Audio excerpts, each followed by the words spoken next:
Então, pessoal, essa semana que estamos agora é a semana de estudos intensivos, a nossa SEI. O conteúdo ele é extenso porque vai abordar os conteúdos já trabalhados, água pura e água potável, etapas do tratamento de água, que a gente já viu alguma coisa nas aulas presenciais, a concentração de materiais na água e a solubilidade desses materiais, né? O número de aulas é prevista são duas, no entanto, a gente vai fazer tudo isso em uma aula só, porque vocês usarão uma aula depois para responder ao questionário. As habilidades, pessoal, aplicar o conceito de separação de mistura, solubilidade e transformações químicas para compreender os processos no tratamento de água para o consumo humano. Realizar cálculos envolvendo massa molar, quantidade de matéria e número de partículas. Expressar e interrelacionar as composições e soluções em gramas por litro, mol por litros, partes por milhão e porcentagem em massa. As competências socioemocionais que vocês precisam aderir é curiosidade para aprender, isso tem de sobra, né? Vocês têm muita curiosidade em aprender, a abertura a coisas novas e a imaginação criativa, porque a gente sempre precisa ter uma imaginação ali fértil, porque muita coisa na química é bem abstrata, né? Vamos lá. Então, vamos começar aqui sobre o tratamento de água. O objeto de conhecimento é ver um pouquinho sobre a filtração, flotação, cloração e correção do pH. E as habilidades eu já li anteriormente, ela se repetiu aqui nesse slide. Bom, pessoal, primeiramente, água pura e água potável. Qual é a diferença entre elas, né? Qual seria a água que é boa para beber? E o que seria água pura? Será que também a água pura é boa para beber? Né? Fica aí uma questão. Podemos beber água pura? O que vocês acham? E a água potável? Será que essa é a melhor para beber? Qual que é a diferença dela? É a cor, o cheiro, o sabor, as propriedades? Vamos lá. Nas aulas, a gente viu que água pura é aquela que só tem moléculas de H2O, não tem mais nada presente nela, nada dissolvido, nem sais, nem cloro, nem outras substâncias, nem gases era para ter dissolvido na água, mas normalmente até na água pura tem um pouquinho de gás, porque quando você abre o frasco dela, entra um pouquinho de gás ali e acaba se misturando. Água potável, o nome potável já quer dizer própria para beber. Então essa é a água que a gente bebe, tem sais minerais que são indispensáveis para a vida, né? E segue todos os critérios de qualidade estabelecidos ali pela instituição, normalmente a CETESB. Qual que é a diferença? A cor tem diferença das duas águas? Não, elas são incolor. Cheiro, uma das duas tem cheiro? Não, não pode ter. Nem a água pura, porque só tem água, e nem a água potável pode ter cheiro também. Então, se eu ver uma água que tem cheiro, não posso beber. É claro que algumas pessoas falam assim: ah, claro que tem cor de água. Ah, claro que tem cheiro de água. Ah, claro que tem sabor do quê? De água. Não, mas na verdade a gente considera que não tem sabor, né? Então é insípida, inodora e incolor. Propriedades. Qual a diferença das duas? A água pura, ela é igualzinha aqui na China, no Japão, na Europa, na Ásia, qualquer lugar do mundo, qualquer continente, qualquer país. Porque a água pura é só H2O. Então as propriedades dela não mudam. Ela tem o mesmo ponto de fusão, ebulição, densidade, não muda. A água pura é sempre igual com as mesmas propriedades. Já a água potável, ela é diferente em alguns lugares. Por quê? Porque a água potável pode ser diferente aqui, como pode ser diferente em Piedade, pode ser diferente em outras regiões, até mesmo a água potável pode ser diferente aqui na torneira da minha casa e na torneira da sua casa, mesmo vindo da mesma empresa que trata a água. Por quê? Porque ela pode sofrer algumas variações no meio do caminho. Então, a água potável tem as propriedades variáveis. A água potável que eu compro da Clarina, né, uma marca, pode ser que não seja igual à água da Bonafonte. Por quê? Porque é extraída de fontes diferentes. Então, pode ter propriedades assim variáveis, como pH, como algumas outras substâncias. Pessoal que está entrando agora, tá? Ó, bom dia a todos. Ali, Micaele, Beatriz, Felipe, Ana Júlia, a Bárbara. Eu comecei agora, tá bom, pessoal? Lavínia, bom dia. Então, não se preocupe, não perderam nada. Estamos só falando da diferença entre água pura e água potável. A Júlia, todos sejam muito bem-vindos. Começamos agora, não perderam nada. Só falando um pouquinho da água pura e água potável. Então, qual das duas não tem cor, nem cheiro, nem sabor? As duas não podem ter nem cor, nem cheiro, nem sabor, Propriedades: a água pura, que é aquela água destilada, a água que a gente consegue em laboratório destilando. Então, ela sempre tem as mesmas propriedades, né? A água potável, ela tem propriedades variáveis. Aqui em outro lugar, diferentes garrafas de água mineral também têm diferentes propriedades, como o pH, as substâncias que estão dissolvidas lá, que são solutos, a obtenção, né? A água potável, sim, pode ser vinda de um rio, de um lago, ser tratada para o consumo. A natureza dela, sim, pode ser diferentes fontes de água mineral naturais, têm diferentes propriedades. A composição química da água pura é idêntica em qualquer lugar, porque só tem H2O. A composição da água potável pode variar. A condutibilidade da água pura não tem muita condutibilidade, porque não tem sais dissolvidos. Já Júlia, bom dia, Júlia, turminha que chegou aí, sejam muito bem-vindos. Então, a condutibilidade pode variar também, porque a condutibilidade depende do que tem dissolvido na água, como também o pH, pode ser um pH mais ácido, mais alcalino ou neutro. A água pura tem o pH neutro, porque só tem H2O, então não tem nada que varie o pH. Ana Júlia Sampaio, João Vitor, Stephanie, todos muito bem-vindos. Estamos com um monte de gente aí, todos bem-vindos. Obrigado pela presença de vocês. Então vamos lá. Água pura, sempre a mesma em todo lugar, só H2O. Água potável, boa para beber. Água potável tem sais minerais indispensáveis para a vida. A gente pode tomar água do Rio Tietê? Lembra daquela perguntinha? A gente não pode tomar água do Rio Tietê. Quer dizer, poder pode, se vai fazer bem, quem diria, né? Eu não tenho coragem não. Bom, precisa do quê? De passar por um tratamento. As águas dos rios precisam passar por tratamentos para tornar-se potável, né? Aqui eu tenho um desenho mais ou menos quase igual a nossa Sabesp ali, ó. A gente passa por cima de uns tanques assim, e aí tem cada tanque desse é uma etapa do tratamento de água. A gente viu na aula alguns vídeos, também eu vou falar aqui um pouquinho sobre esse desenho aqui, ó. Aqui fala um computador laser, uma bolinha. Olha aqui, ó.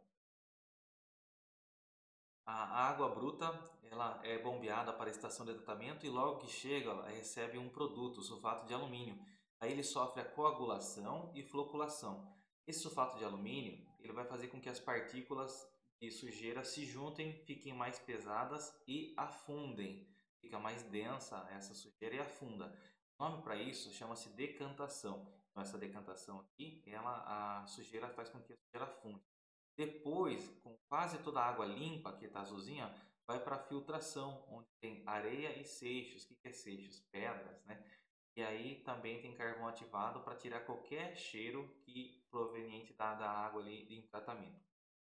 Após isso, é colocado cloro, que a gente sabe que já viu na aula que é para matar as bactérias, né?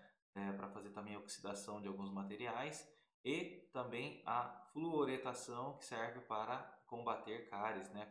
Ajudar no tratamento ali, né, da cáries, né? A prevenção da cáries.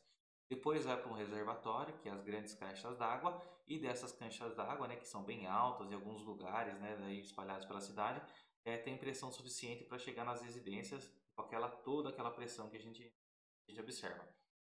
Então essas são as etapas, ó. Bombeamento, sulfato de alumínio, que vai fazer coagulação e floculação, decantação, filtração, cloração e fluoretação. Faltou uma etapa aqui, ó. Faltou a etapa de ajuste de pH, e é isso que a gente vai ver posteriormente. O pH, pessoal, ele é ajustado com o uso de cal ou soda cáustica. Aqui na Sabesp de Salto de Pirapora é utilizado cal. Aí o cal ou calcário, ele ajusta o pH porque o sulfato de alumínio pode deixar a água um pouco ácida. E a gente tem que deixar a água quase perto do pH neutro. Bom dia, Mikael. O Michael, desculpa se eu errar aí. Ryan ou Rian aí, sejam muito bem-vindos aí. Desculpa aí eu errar algum nome aí. Bom dia, cambada. Bom dia, galera. Galera guerreira, sejam bem-vindos aí. Bom, agora pessoal, vou mostrar um simulador, que é o simulador de pH. Eu mostrei também em sala de aula, mas vamos ver se vocês conseguem visualizar aí, ó. Vou abrir aqui, Explorer, não, meu Chrome, aí, olha só. Aqui, pessoal, eu tenho a escala de pH, que 7 é um pH neutro, acima de 7 é alcalino, abaixo muito ácido. Ó, a água neutra, ó, água destilada, pH 7, pH neutro, né? Agora, se eu pegar, por exemplo, aqui, extrair toda a água aqui, ó, e colocar uma substância aqui, vamos escolher aqui, ó. Vamos escolher uma substância bem gostosa aqui, ó, vômito. Imagine só, ó o pH do vômito, pessoal. Por isso que quando a gente passa mal ali, né, passa mal naturalmente, não porque encheu a caixa, né, de cachaça, manguaça. Olha que pH 2, muito ácido, pessoal. Significa que vai subir aquela coisa esquisita na garganta, né? Aquela coisa bem ácida que deixa ruim até a sensação dos dentes. Olha só, muito ácido. Então, é porque é o ácido do estômago e tal. Refrigerante, olha, pH 2,5, muito ácido também. Água de bateria, cadê a água de bateria? Água de bateria? Ácido de bateria, olha só, pH 1, mais ácido ainda. Então, vamos pegar agora aqui, ó, sabonete. Não tem o pH ácido, ó, tem o pH alcalino. Geralmente substâncias, o produtos de limpeza, os sabonetes, por exemplo, tem o pH alcalino. Então, não é neutro. Também pode fazer um pouquinho mal se tivesse acima aqui do 12. Por exemplo, ó, água, não, uma substância muito líquido secante, ó, o pH 13, esse já pode fazer mal, né? O que eu queria que vocês observassem aqui, ó, é que se eu colocar água nisso aqui, ó, o pH não varia tanto, ó. Então não dá para neutralizar, por exemplo, uma substância que tem o pH muito ácido ou muito alcalino usando somente água. Precisa o quê? Em cima da substância alcalina, jogar uma substância ácida. Em cima de uma substância ácida, jogar uma alcalina. Assim é possível neutralizar, senão não é possível não. Então aqui, por exemplo, vou colocar aqui, ó, se eu colocasse aqui, ó, cuspe, olha, fala guspo, né, mas é cuspe. Ó, pH 7,40, então quer dizer que ele é um pouquinho alcalino, ajuda a neutralizar substâncias ácidas que você ingere. Por exemplo, lamber um limão com sal, então, pode ser que você salive ali porque a saliva ajuda a neutralizar. Enfim, pessoal, gostaria de mostrar esse simulador para mostrar que no tratamento de água também precisa neutralizar a água para deixar próximo de 7. Se vocês pegarem alguma garrafinha de água descartável, de água mineral, né, vocês vão ver que o pH está em torno de 7, mas às vezes é um pouquinho ácido, às vezes é um pouquinho alcalino. Tem gente que precisa tomar coisas mais alcalinas porque já tem problema de acidez, né? Acidose no organismo. Bom, vamos voltar aqui para o slide. Bom, prosseguindo, pessoal. Agora, passamos do tratamento de água, vamos entrar em cálculo estequiométrico. Cálculo envolvendo massa, massa molar, quantidade de matéria e número de partículas. Não se assustem, é uma coisa. Vamos lá. Objeto de conhecimento aí. Bom, vamos seguir. Pessoal, o cálculo estequiométrico envolve algumas teorias, que é a teoria de Lavoisier, que fala que na natureza nada se cria, nada se destrói, tudo se transforma, tudo se transforma. A lei de Proust, que fala que todas as combinações das substâncias da natureza seguem proporções bem definidas. E Dalton, né, que desde os primórdios já sabia que as substâncias elas se recombinavam, os elementos eles se recombinavam, formando outros elementos, passando por transformação química, mas sempre no final os números de átomos tem que ser igual antes da reação, né, nos reagentes e também nos produtos. Então, cálculo estequiométrico tem a ver com as equações químicas, é isso que a gente vai ver agora. Aqui, deixa eu pegar aqui uma. Bom, pessoal, olha só. Aqui a estequiometria serve para igualar o número de elementos também e ver a quantidade de partículas que tem antes e depois. Ó. Aqui, nessa parte aqui, antes da seta, a gente tem o que a gente chama de reagentes e depois o produto. Ó. A água. A água é formada quando se mistura hidrogênio e oxigênio. Bem, muito bem, isso aí é fácil, professor. Só que olha bem aqui, ó, aqui temos dois hidrogênios. E do outro lado, tenho dois hidrogênios, perfeito. Só que aqui eu tenho dois oxigênios, do outro lado tem um só. Então há necessidade de eu aumentar aqui, ó, para 2 esse valor aqui, ó, porque daí fica 2 oxigênio também. Olha só, 2 vezes 1, 2 oxigênio. Só que agora eu multipliquei também o hidrogênio. 2 vezes 2 hidrogênio ficou 4 hidrogênios. Então eu preciso colocar esse 2 aqui também.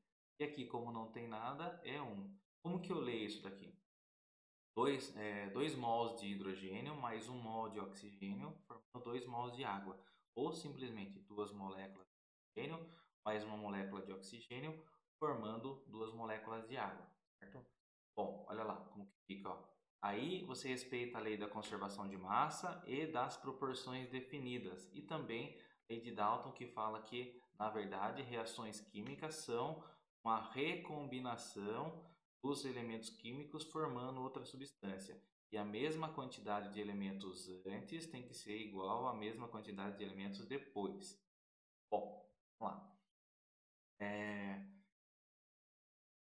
A síntese aqui peraí. Beleza, ó. Isso aqui é um exercício, ó.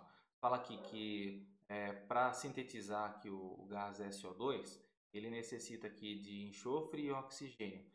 E ele fala aqui, ó, que a massa molar do oxigênio é 16 gramas por mol. Onde a gente acha esses valores? Numa tabela periódica, tá?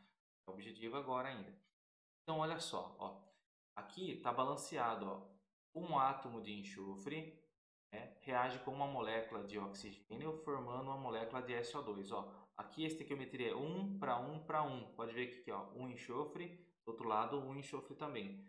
Aqui dois oxigênios, do outro lado dois também. Então está balanceado. Então, ó, aqui significa que tem 1 mol de átomos de enxofre, 1 mol de moléculas de gás oxigênio e 1 mol de moléculas de dióxido de enxofre. Mas o que é mol, professor? O que é mol? Mol é o que? Moléculas? Não. Mol é uma quantidade de partículas. Assim como dúzia é 12, mol equivale a 6 vezes 10 elevado a 23 partículas. Tudo isso. Então, por isso que aqui ele colocou, ó, um mol de enxofre equivale a essa quantidade, 6 vezes 10 elevado a 23 átomos de enxofre. Aqui, 1 mol de moléculas de oxigênio equivale a 6 vezes 10 elevado a 23 moléculas de gás oxigênio. E aqui da mesma forma. Então quer dizer que quando fala 1 mol, está falando a essa quantidade. Professor, e se fosse no caso aqui 2 mol? Quanto seria? Seria 12 vezes 10 elevado a 23. E o dobro do que vale 1 mol, né? Não é difícil não. Se fosse 3 mol, professor, quanto seria? 3 mol seria 8 vezes 10 elevado a 23. Desculpa a letra aí, pessoal, sou meio básico. Ah, professor, mas dá para converter em massa? Dá sim. A massa de 1 mol de enxofre é 32 gramas para cada mol, ou seja, 32 gramas de enxofre. Como que eu consigo fazer isso, professor? Com a ajuda de uma tabela periódica.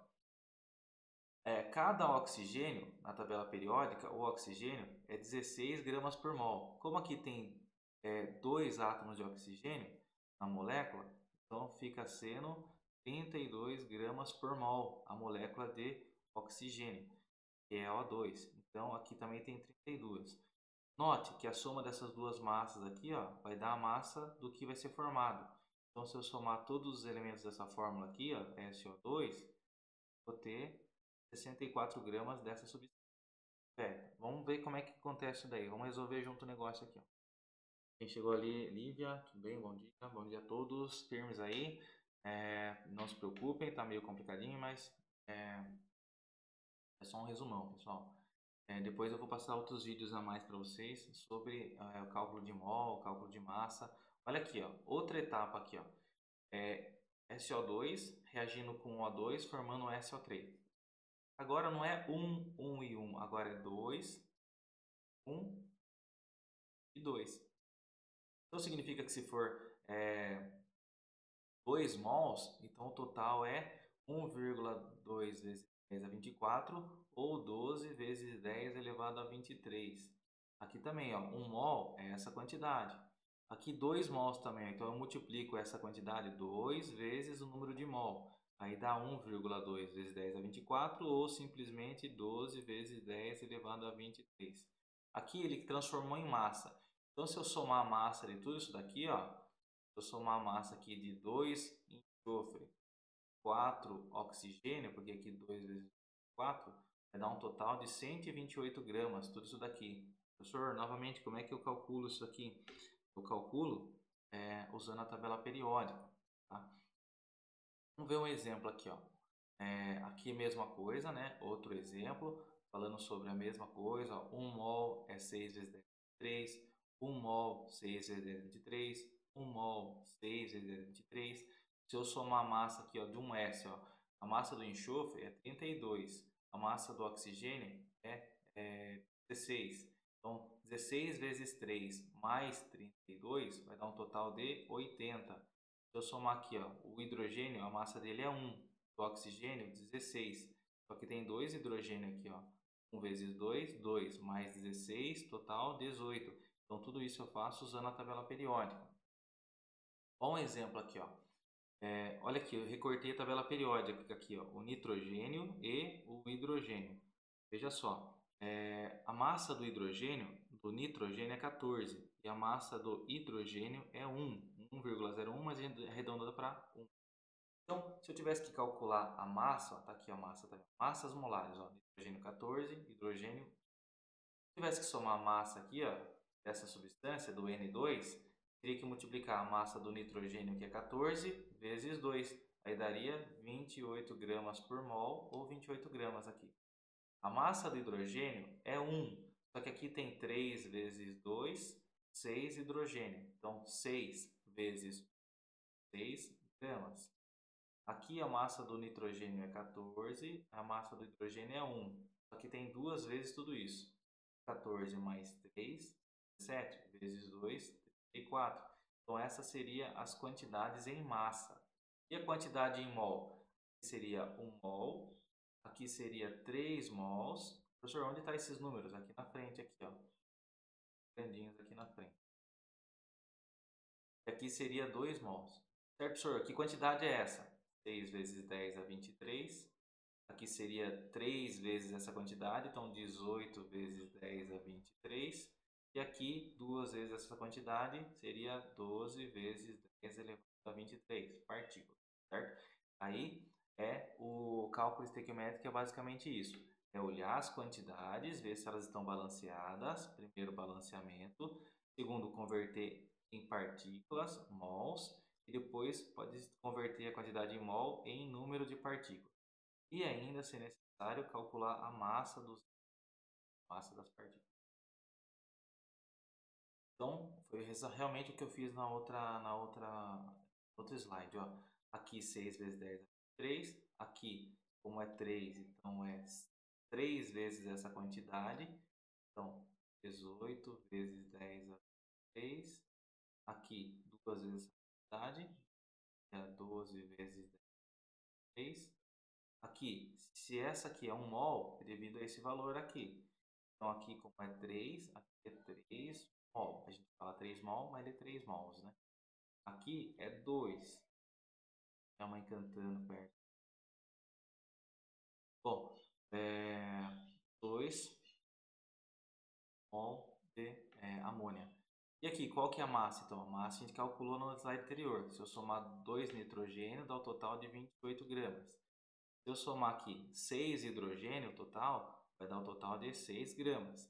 E se eu somar aqui 2 nitrogênio e mais 6 hidrogênio, vai dar um total de 34 gramas. Natana, é um pouquinho difícil, Natana, mas assim, online é mais difícil ainda. Mas pense assim, que a parte mais fácil de a gente aprender agora, primeiro, balanceamento. É calcular o número de mols que vai aqui, ó. Segundo, com a ajuda de uma tabela periódica, a gente fazer somar massa. Mas isso como é um resumo, desculpa, falei, alguém está com dúvida aí? Sim, eu acho que deve ter bastante dúvida.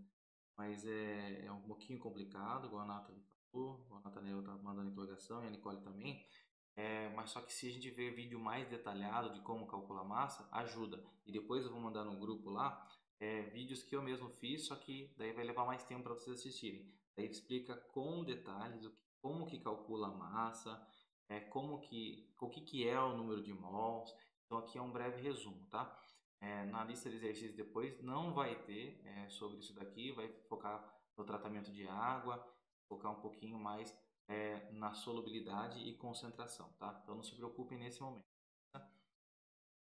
Bom, só pulando um pouquinho desse assunto aí que é um pouquinho mais difícil, que é aquela estequiometria, vamos na composição das soluções. O que a gente vai aprender aqui? Expressar e interrelacionar a composição de soluções. Gramas por litro, mol por litro, partes por milhão e porcentagem. Mais fácil. O Luan aqui, chegou um pouquinho atrasado. Bom, solubilidade. O que é solubilidade? Ah, professor, isso é fácil. Quando eu vou fazer um suco ali que tem no saquinho, eu misturo ali e solubilizo. Perfeito. Quando eu vou fazer um Nescau ou um Toddy, tanto faz, eu misturo no leite lá e solubiliza. Exato. É a capacidade de uma substância se dissolver ou não em um determinado líquido. Ah, professor, eu misturei muito Nescau lá no leite e daí ficou tudo no fundo. Então você fez com que ultrapassasse a capacidade, né, a solubilidade daquele material. Ou a gente coloca muito suquinho lá de pó lá num recipiente com água, num copo e sobra tudo no fundo, você ultrapassou a solubilidade do material. E aí, ó, a solução, que é uma mistura homogênea, onde não fica nada no fundo, onde dissolve inteirinho, é a mistura de solvente e um soluto. Normalmente o solvente é a água, quando a mistura é aquosa. E o restante dos materiais dissolvidos são os solutos. No caso, suquinho, refresco, a água é o solvente, que vai dissolver, e o soluto seria um suco. A água mineral, por exemplo, a água é o solvente e os solutos são os sais minerais. Solvente é a substância na qual se dissolverá o soluto. Isso lá. A Tanaela colocou o que era a solubilidade, era dissolver, exatamente. Bom, exemplo, ó, solvente água mais soluto açúcar forma uma solução de água adoçada. Agora, olha esse exemplo aqui, ó. Vamos preparar um suco virtualmente aqui, ó. Eu pego 1 grama de suco em pó e coloco num litro de água. Depois eu coloco mais 7 gramas. Vou dissolvendo aos poucos, como se eu colocasse uma colherzinha, depois mais 7 colherzinhas. Opa, agora começou a mudar de cor. Depois eu coloco mais 7 gramas desse suco. Opa, ficou mais escurinho ainda. Depois eu coloco mais 15. Qual que é o total? Coloquei 1 mais 7 mais 7 mais 15. O total que eu coloquei de massa aqui, ó, o total foi 30 gramas. E aí, olha o que acontece. Em quantos litros aqui, ó? Em 1 litro de água. Então eu coloquei 30 gramas em 1 litro de água. Então se eu dividir 30 dividido por 1, dá 30 mesmo. 30 o quê? Gramas por litro. Então a concentração, que é concentração igual é a massa do que está dissolvido pelo volume da solução, ficou igual a 30. Então eu coloquei 30 gramas de suco em 1 litro de água, a concentração é 30 gramas por litro. Só dividir a massa do soluto pelo volume da solução.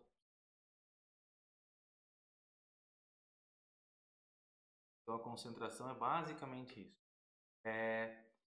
Agora é a sua vez. Vamos lá. Esse suco está na mesma concentração. Então a concentração é igual. Então está a concentração igual. Se eu tiver aqui, ó, 3 gramas de suco em 100 ml de água, é a mesma proporção do que eu tiver aqui, ó, 3 em 100, é a mesma coisa do que eu tiver aqui 6 gramas em 200. 6 em 200 ml. É a mesma coisa, pode ver que a cor não está mudando, ó. Mesma coisa do que eu ter 12 gramas em 400 ml, porque é proporcional. Então é a mesma coisa do que eu ter quantas gramas em 800 ml? Nota que vai aumentando proporcionalmente, ó. 100, 200, 400, 800. Lá, pessoal ali, Beatriz, Renata, eles responderam 24. Exatamente, ó. Então, por quê? Quando a concentração não muda e eu mudar o volume da solução, eu mudo também proporcionalmente a massa do soluto. Então, se aqui tem 3 gramas em 100, é a mesma coisa que ter 100 em 200. Então, se eu tivesse 1 litro de solução, se eu tivesse 1 litro, qual que é a massa? Então aqui se eu aumentasse mais 200 ml aqui. Então se eu somasse 1 litro, ó, 800 ml mais 800. 200 mais 800 ml. Qual seria o quase? Ó, olha lá, ó, se eu somar aqui mais 200 ml nesses 800. Então eu vou somar as duas massas aqui, ó. Vou somar a massa do 24 mais a massa do 6. Quase. quase. Somar 24 mais 6 aqui daria 30 gramas. É o mesmo suco, né? Tá falando o mesmo suquinho de limão lá. Isso, Gabriela Ortiz. Muito bem, ó. Então seria 30 gramas por litro. A mesma concentração do suquinho. E se vocês fizerem um suco daqui a uns dias, vocês vão ver que a massa lá naquele pacotinho de suco é exatamente 30 gramas. Então é disso que eles tiraram todo esse exercício. Então, qual que é a massa de suco de limão contida no último copo? No último copo tem 30 gramas. Qual que é a concentração aqui, que é a relação entre a massa e o do soluto com o volume da solução? Então, se eu tivesse aqui, ó, seguindo essas proporções, eu vou chegar a 30 gramas por litro essa concentração. Tá? Lembrando que concentração é igual a massa do que está dissolvido por volume da solução. E se um dia eu quiser achar a massa, professor, como que eu acho a massa? Concentração vezes o volume. E se eu quiser achar o volume, num problema, volume é igual a massa dividido pela concentração. Né? São relações. Trai exatamente dessa fórmula aqui. Vou passar. Bom, pessoal, voltando lá assim, no tratamento de água, não pode ter muitas substâncias dissolvidas na água, porque pode causar muito mal mesmo ao ser humano. Por exemplo, esses três tipos de metal aqui, ó. Qual metal que tem assim, ó, o limite permitido pela CETESB, por exemplo, ó, só pode ter 0,02 miligramas por litro, que é a concentração desse material. Do cromo pode ter só isso daqui, ó. E do zinco pode ter no máximo essa quantidade. Esse aqui é o limite permitido. Vamos analisar a amostra A, B e C. Qual delas que está acima do limite permitido de níquel? Amostra A, B ou C está acima do limite? O limite é esse. Qual delas que está acima? A amostra B está acima? Olha só, para comparar esses números, 0,0, aqui 0,1, então já está bem acima do limite aqui. Então essa amostra B está contaminada com níquel, está com excesso de níquel. E o crômio? Qual a amostra aqui tá acima do limite de crômio? Ó, aqui 0,05, aqui 0,04, então essa aqui está ok. A amostra B, muito bem, muito contaminada, acima do limite. E aqui a amostra C? Ah, tá ok, aqui é 0,03, ali é 0,05, então tá abaixo. Bem aí, pessoal, participando. Nossa, pessoal, tô muito feliz, viu? Primeira aula aí que bastante gente participa. Era mesmo, saudade de você participando presencialmente, mas vocês estão dando show e ao vivo, online e ao vivo, né? Bom, o zinco, qual que tá acima aqui? Parece que já responderam ali, ó. O zinco, a amostra A está um pouquinho abaixo, a amostra B está abaixo e a amostra C também abaixo, concordam comigo? Aqui 5,9, aqui está abaixo, 4, aqui 3, aqui 4. Então, todas estão dentro do limite, né? Bom, então quais amostras contêm metais acima da concentração permitida? A amostra aqui, a amostra B, ela está acima de dois tipos de materiais. Bom, vamos lá. Qual dessas soluções o que quer dizer supersaturada, saturada e insaturada? Vamos dar um exemplo aqui, ó. O sal de cozinha, que é o NaCl, a solubilidade dele é 36 gramas por litro de água. Se vocês colocarem 1 litro de água e tentar dissolver o sal, o máximo que vocês conseguem dissolver é 36 gramas. Se eu colocar 38 gramas, não dissolve completamente. Aí eu teria que esquentar a água para conseguir dissolver. Então, se eu colocar aqui 38 gramas aqui, qual solução eu ia formar? Vou ultrapassar o limite. Eu formaria uma solução insaturada, saturada ou supersaturada? O que vocês acham?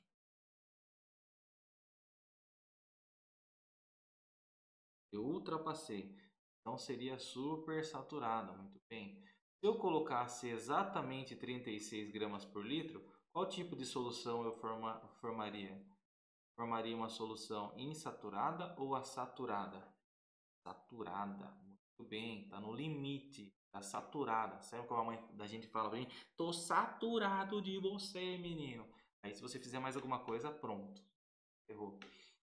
Agora, se eu colocar abaixo, ó, por exemplo, 34 gramas por litro, vai dissolver, que é uma beleza, né? Então, não chegou no limite. Então, seria a insaturada.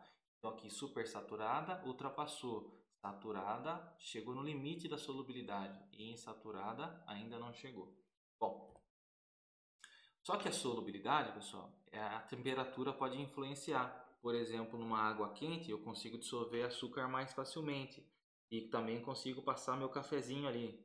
Se eu colocar água gelada para passar o café, experimente para você ver que gosto que fica. Fica com gosto de água de rio com barro. Bom, e aí, ó, olha a temperatura, ó, vai aumentando e a solubilidade também vai aumentando. Então, eu quero que vocês olhem no gráfico aí e fala para mim assim, ó, qual é a quantidade máxima que eu consigo dissolver dessa substância, que é o KNO3, em, por exemplo, 30 graus. Qual que é a quantidade máxima da solubilidade em 30 graus? Você pode olhar tanto no gráfico quanto na tabela.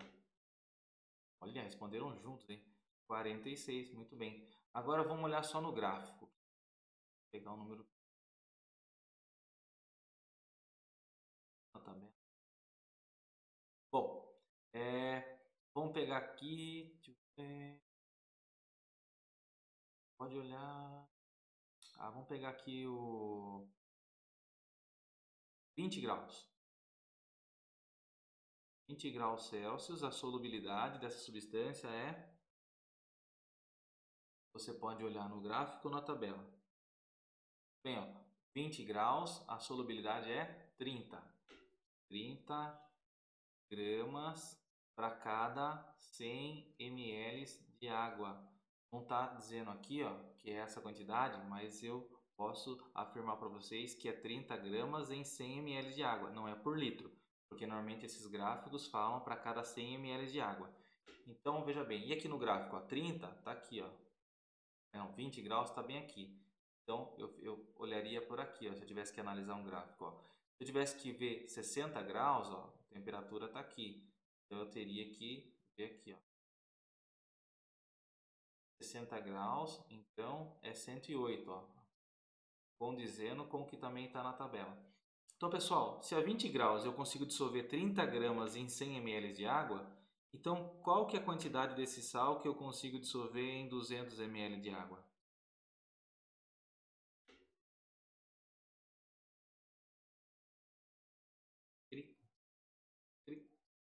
80? Vamos ver, vamos pensar junto, ó. 60, 80, ó. Se aqui em 20 graus, ó, estabeleci uma temperatura, eu vejo que é 30 gramas para cada 100 ml de água. Se eu dobrar aqui, ó, se eu dobrar 2x aqui, ó, se eu dobrar essa quantidade, teria que dobrar essa também. Então seria quantos? Qual que é o dobro de 30? 60 gramas em 200 ml de água. Manteve a relação, né? A proporção. Então, vamos ver, ó. Olhando na tabela agora, ó. Olhando na tabela. A 50 graus, qual que é a quantidade máxima opa, dessa substância que eu consigo dissolver em 200 ml de água? 50 graus e 200 ml de água. Qual que é a quantidade máxima que eu consigo dissolver? 13? Então, a gente tem que olhar no gráfico, ó, ou na tabela. 50 graus. 50 graus, eu consigo dissolver 85 gramas em 100 ml de água. 50 graus, consigo dissolver 85 em 100 ml de água. Qual que é o dobro de 85, então? 170? Então, eu consigo dissolver 170 gramas dessa substância, né? Nessa temperatura, 50 graus. Então, primeiro passo, olhar a temperatura. Segundo passo, ver a proporção, certo? Partes por milhão, pessoal, que também é uma concentração, significa ser ppm, partes por milhão. Então quer dizer que é uma parte em 1 milhão de partes. Normalmente a gente fala que ppm é igual miligramas por litro, porque em 1 litro tem 1 milhão de miligramas. Então miligramas por litro é igual ppm. IPPB é partes por bilhão. É mais para você conhecer que existe essa quantidade, essa tipo de concentração. Normalmente remédios, tal, feito em miligrama por litro ou ppm também, né? Pessoal, chegamos ao fim, com 8 minutos aí de antecedência, porque daí tem agora o formulário. Eu vou tentar colocar de volta para vocês aqui, ó. Ah, não. Tá lá no começo. Eu voltei minha cara feia aqui, pessoal. Então, qualquer dúvida lá, vocês enviem para mim. E valeu novamente. Obrigado pela participação de vocês, tá, pessoal? Um abração. Fiquem com Deus. Cuidem-se. Qualquer coisa, é só me chamar. Um abraço. Até.